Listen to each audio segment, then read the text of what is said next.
it looks increasingly like Letitia is about to get into a whole lot of trouble. She may be disbarred. She may be disbarred. She's likely to be out of a job. She says none of this is bothersome to her. No, because you see, she was born to take on Trump for some reason.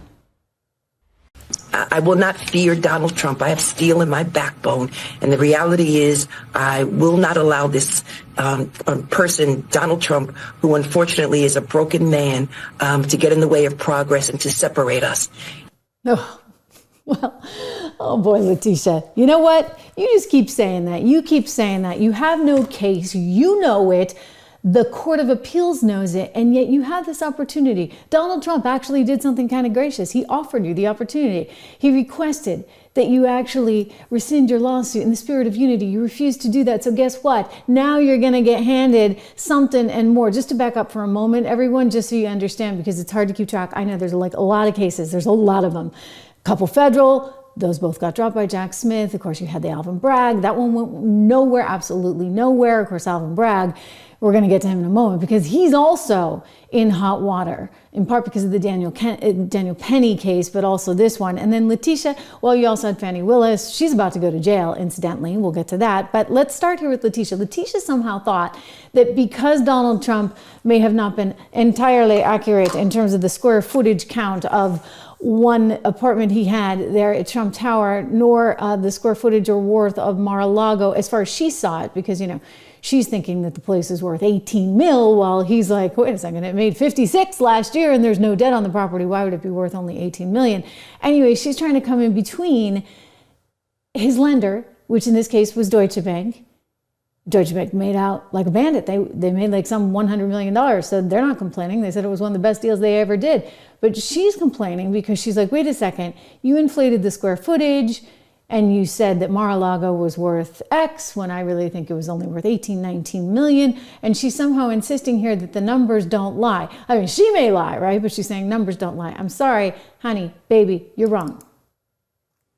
At the end of the day, the documentary evidence demonstrated that, in fact, he falsely inflated his assets to basically enrich himself and his family. He continued to persistently engage in fraud. The numbers don't lie. Yeah, numbers don't lie. Just you. You're the only one that lies around here, and you're lying because you're trying to help your case. So again, just to back up, this is the situation where she's out saying, you know, it's worth this, and Donald Trump's like, no, it's worth that. But again, there's no victim in the case. Like, so none of it matters. So when she went to court initially, and the Court of Appeals is about to just send this thing flying, okay, and her reputation with it, already there are calls for her to be disbarred, and that's going to be entertained as a result of this. And when you hear what some of the judges are saying, you can see that they're already saying, wait a second, what do we do when we get some super litigious, crazy person like Attorney General Letitia James? What do you do to curb her influence and this rabidness, right? When she's just trying to target someone so specifically. I say the short answer is you disbar her. And that's how you basically dissuade future DAs, AGs from being so highly politically motivated. Mike Nifong, remember in the Duke lacrosse rape story? I spent like 6 weeks on the ground covering that case. I never, ever believed that woman, not for 1 second. I don't know, I just had this like sixth sense that it was all wrong. Well, he got disbarred. He got disbarred because he got too aggressive in terms of how he was trying to go after those kids. And this is Letitia James' similar situation where she's too aggressive in how she's trying to go after one Donald Trump. It's going to come back to haunt her. But let's go back to the case for a second. This is why the appeals court is throwing it out. David Freeman, one of the judges there on the Court of Appeals, the Second Court of Appeals, is saying, well, wait a second. You know what? You're going through all these issues like square footage, and you're saying, well, he inflated the square footage. By the way, it's on Deutsche Bank's, you know, it's the onus is on Deutsche Bank to actually figure out whether the property and the collateral is worth what he says it's worth. I mean, think about when you refinance your house, right? And the bank comes in and they try and figure out how much your house is worth. That's what the bank does. Deutsche Bank is pretty sophisticated at doing that. But David Freeman, this one attorney, this one judge, is like, I'm sorry. The square footage on the place, The bankers testified that was literally the least important factor of everything that they were looking at in terms of how they were going to value this. So why are you hanging your whole case on it, lady? If you look at what the Deutsche Bank witnesses testified to, Haig said that the financial strength of the guarantor affects the pricing in terms of the loan, and it affects whether the private wealth management group would be allowed to do this deal at all. Doesn't Mr. Hay testify that there were 14 factors and this was the least important factor? Well, certainly there are multiple factors that go into the risk assessment, but both for materiality and for disgorgement, the issue is not whether there's only one factor. There's often a lot of factors that are being considered. For materiality, it's whether it's important to the overall total mix of information. And this was absolutely critical to the overall mix of information, not only because they were looking specifically at what the net worth was in order to decide the terms of the loan. No, it wasn't critical. That's why Deutsche Bank said of the 14 different factors, this was the least important. The least important. Judith Vale arguing on behalf of Letitia, because, once it gets to the appeals court, apparently Letitia's not bright enough to argue in front of the 5 judges at the appellate court. So then David Freeman also says, hang on. These are sophisticated parties. It's not like anybody is like some naive kid off the street getting duped. This is Deutsche Bank, for goodness sakes. This is what they do. They are in the business of lending, and they are in the business of evaluating high net worth clients like Donald Trump. Here we go. Defendants' statements were not meant for ordinary people.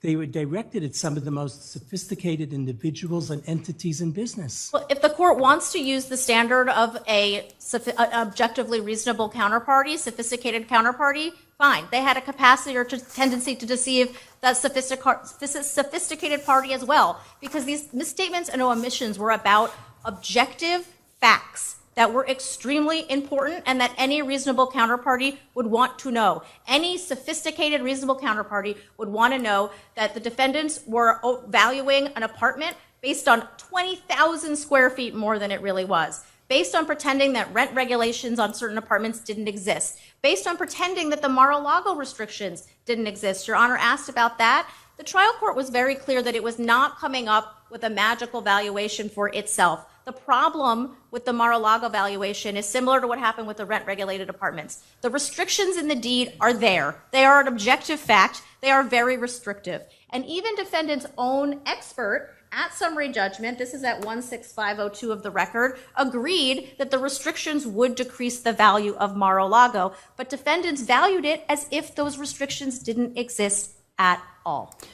Okay, but again, Deutsche Bank was okay with that. Just saying. Okay, so the issue here is that it was a historic property, and because it was a historic property, it didn't have the same sort of potential for, you can't just demo the thing and start all over again, and so somehow that affects the valuation.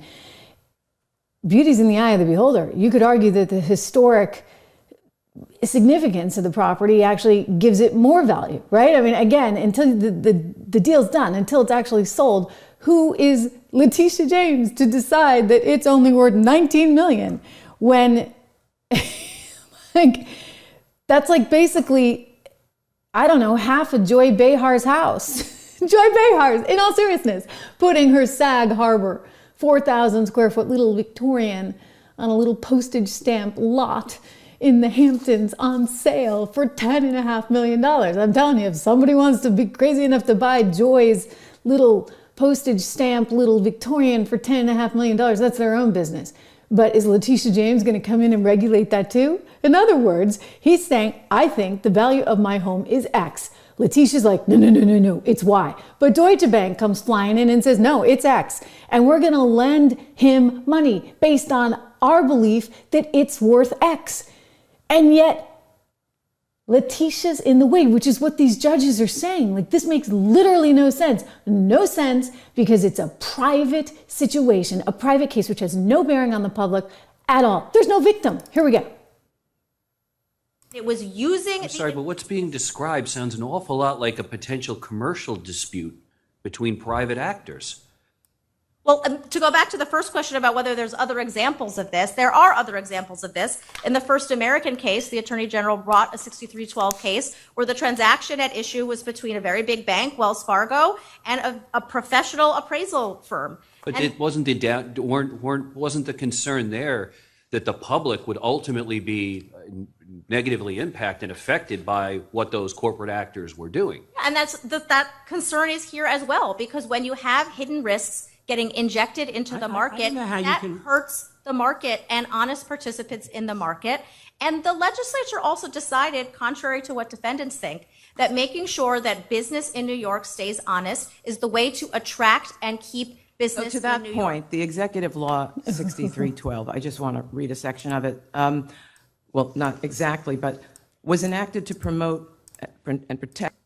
By the way, injected into the market.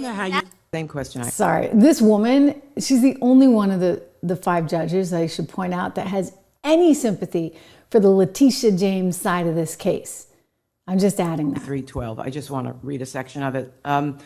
Well, not exactly, but was enacted to promote and protect honesty and integrity. It's the same question I asked the other side. In commercial marketplaces in New York, by stopping fraudulent and illegal businesses. To accomplish this purpose, the statute authorizes the Attorney General to bring civil enforcement proceedings on behalf of the people whenever any person shall engage in repeated fraudulent or illegal acts or otherwise demonstrate persistent fraud or illegality in the carrying on, conducting, or transacting of business. I don't read harm or threat of harm in that, but the other side is saying that that is to be read into the statute. Are there any cases where the language harm or threat to harm limits the scope of the Attorney General? No, Your Honor, not as to liability, and not in cases like this where what the Attorney General is seeking is injunctive relief and disgorgement. So I would add that this is so insane that we're even here talking about this. Letitia James and this judge, Erdogan, they want $485 million. That's the latest and greatest figure for the people of New York from Donald Trump. They're not backing down. So now the Court of Appeals has to throw the case out, which is what they're now prepared to do. And now they're just trying to address this other issue of why is it that somebody like Letitia James has so much power. Think about this. Before I go to that part from the court, think about what she was saying. 4 days after a judge ordered Donald Trump to pay $355 million for a decade of fraud, New York Attorney General Letitia James says she's prepared to do everything she can to make sure the former president pays his fine, including, she told us, seizing the buildings that bear his name. If he does not have funds to pay off the judgment, then we will seek judgment enforcement mechanisms in court, and we will ask the judge to seize his assets. Yeah, because she wants to bankrupt him. It's like her mission in life. You've seen the clips. He's this, he's that, he's this, he's that. He's too white, too male, too pale. I mean, this is Letitia James. It's actually really, really scary. Like really scary. And the idea that they can just go after someone because they hate them so specifically, or him so specifically, is quite concerning. One of the other points that Trump's lawyers have made on this one is that Letitia has no case because of the ruling that came down from the Supreme Court, and that the Constitution, in terms of the federal law itself, prevents, quote, state prosecutors from proceeding against the sitting president in any way. And that's actually true. So what she doesn't get is that she has no leg to stand on here, and that she's in violation of federal law because the Constitution says you can't go after the president, lady. But, she's rabid. I mean, she's absolutely positively rabid. Let's go back to the courtroom where David Friedman, one of the judges, is saying, why? Why does a woman have this kind of power? You're pointing to Ernst & Young, you're pointing to First American. Ernst & Young, you're dealing with the collapse of Lehman Brothers. First American, you're dealing with an action brought against an appraiser who overvalued properties at the behest of a lender perpetrating a scheme to induce unsophisticated consumers into taking out home loans that they could not afford. It hardly seems that justifies bringing an action to protect Deutsche Bank against President Trump, which is what you have here. I mean, you've got two really sophisticated parties in which no one lost any money, and that was the point of my initial question. Every case that you cite involved where there was damage to consumers, damage to the marketplace. You've got a scheme to get unsophisticated consumers to take out home loans. You got a collapse of Lehman Brothers. You don't have anything like that here. Well, first of all, Your Honor, the statute doesn't require that whatsoever for liability. And the statute is written broadly because the legislature wants the Attorney General to go in and stop fraud and illegality. Counsel, I think you hear underneath all these questions the question of mission creep.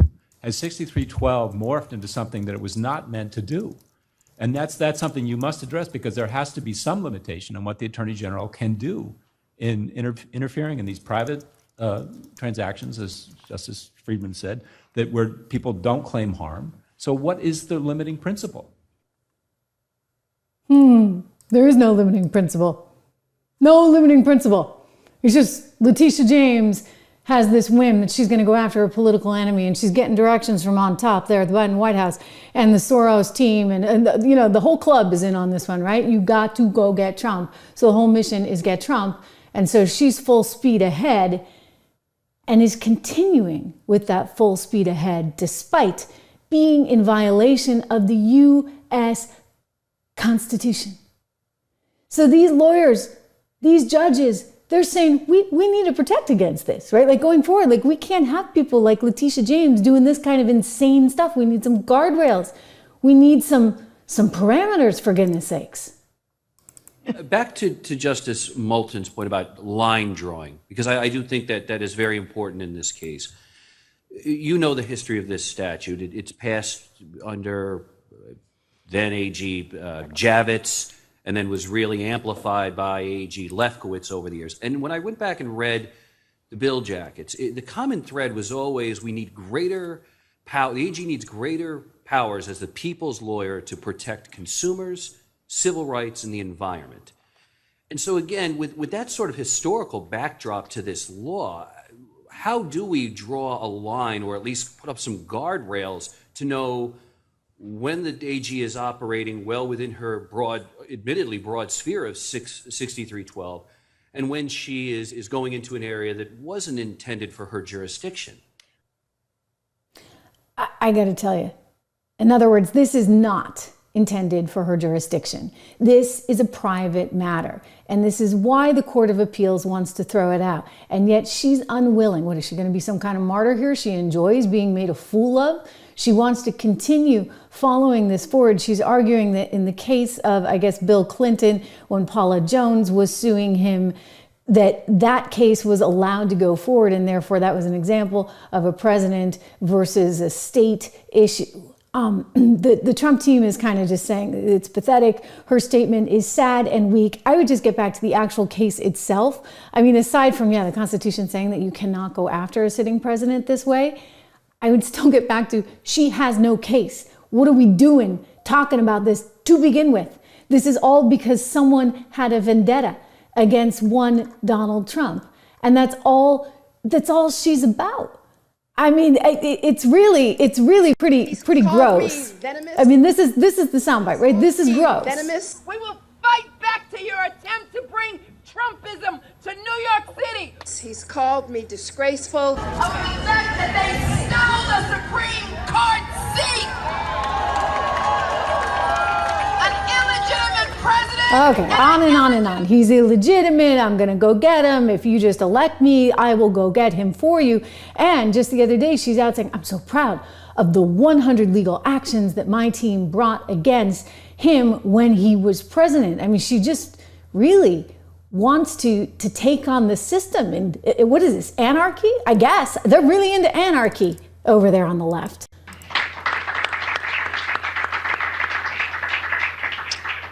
You see, between 2019 and 2021, the Office of the Attorney General took nearly 100 legal actions against the previous Trump administration. including when he attempted to cap the state and local tax, and when he sought to eliminate funds and grants for law enforcement officers here in the state of New York. We fought to preserve DACA and protect the Affordable Care Act. We fought to you prevent... keep fighting on that because you know what? Your own governor's not with you, honey. Kathy Hochul coming out saying she's all on board with ICE and that she's going to make sure everyone gets turned over to ICE. I mean, you look at the 700,000 migrants in New York City alone, just in New York City, 60,000 of whom, nearly 60,000, are known to be criminals. And Kathy Hochul, the governor, is like, okay, here you go. Because it really isn't politically expedient for her to kind of stand in the way of that, especially given the crime that we now have in New York City. Anyway, Donald Trump having put this out on Truth Social before he became president, or president-elect, I should say, this witch hunt by Letitia James is so bad for New York City and state. Companies are refusing to come in and invest so long as it is outstanding, and others are leaving because of it, and nothing can stop them. The negative impact on New York State and jobs is like no other case that has been prosecuted in many years. A total disaster. Letitia James knows this, but she doesn't care. To her, it's just a political campaign. So sad for our country, and he says that well. That's really what it's about. It's a political campaign. It's so that she can raise money, so that she can try and elevate her profile and get elected again. And she's got big aspirations. Okay, she wants to take over the mayorship in New York City. I don't think that's going to be happening. I think actually Eric Adams is increasingly looking more and more secure in his slot. So what is she going to do? Oh, is she going to run for president? Maybe that's in the playbook. So she's using this as an opportunity to amplify herself on a national scale for her own political well-being. What kind of legal system, think about it, do you have? If that's what a country comes down to, people just trying to push their way ahead and knock others out of the game, and in the process, because they can identify an enemy, somehow they rise up, they gain more power. That can't be. And again, you go back to the Constitution, which does not allow for this. The Supreme Court just ruled on it, for goodness sakes, which is why I love Mike Davis here, one of the attorneys for Donald Trump, and he was on. I've shown you guys this before, but it seems like a good punctuation mark to everything I'm saying here. Mike Davis on with Benny Johnson saying, you know what, honey, you keep doing that, we're going to put your fat ass in prison. Excuse me. Let me just say this to Big Tish James, the New York Attorney General. I dare you. I dare you to try to continue your lawfare against President Trump in his second term. Because listen here, sweetheart, we're not messing around this time, and we will put your fat ass in prison for conspiracy against rights. And I promise you that. So think long and hard before you want to violate President Trump's constitutional rights or any other American's constitutional rights. It's not going to happen again. No, but she's not afraid. I will not fear Donald Trump. I have steel in my backbone. And the reality is I will not allow this person, Donald Trump, who unfortunately is a broken man, to get in the way of progress and to separate us. Woo! Listen, she's done. It's over. The question now becomes, is she disbarred over this? I firmly believe she should be. I think this is a gross exaggeration of her power. She's amplified her power. She's manipulated the system to amplify her power. And by all means, we need to end her career over this. Letitia James cannot continue as an attorney to represent anyone.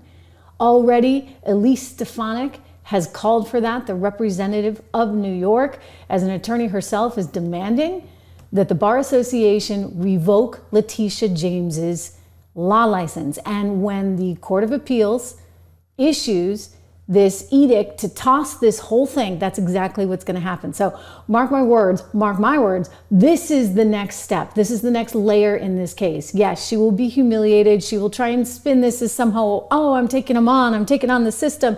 And she will try to use this to her political advantage, of course.